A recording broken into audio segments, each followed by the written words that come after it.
eng dolzarb muammolardan bittasi binoning podval qismida suv ta'sirida mana shunaqa fundamentlarimiz shunaqa holatga kelib qolishi.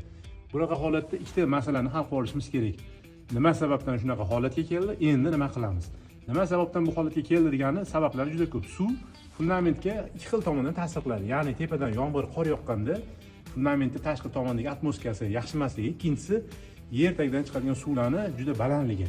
Bundan keyingi sabab gidroizolyatsiya yaxshi qilinmaganligi.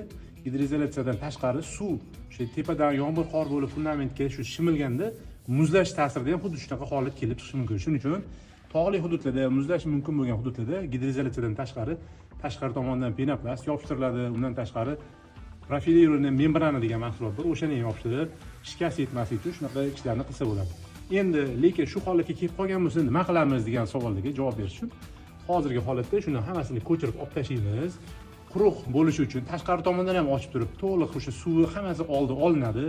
Yomg'ir, qordan yog'ib o'tyaptimi bu yoki yer tagida suvlardan o'tyaptimi, shularning hammasini sababini o'rganib, suv umuman kelmasligini hisobini olamiz. Undan tashqari hozirgi paytda juda kuchli beton smeslar chiqqan. Shularni beton smes bilan yana qaytadan yoki gidroplomba deb nom berib qo'yish kerak. Shu narsalar bilan obработка qilib, qaytadan yana mustahkam qilib quritib qo'yamiz. Video foydali bo'lgan bo'lsa, like, podpiska, kommentlarni bosib, kommentariyda tanishlarga, uy qurayotgan, bino qurayotganlarga mana shu videoni tarqatishda yordam bersanglar, biroz bo'lsa ham yaxshilik qilgan bo'lasizlar. Sog' bo'ling, salomat bo'linglar.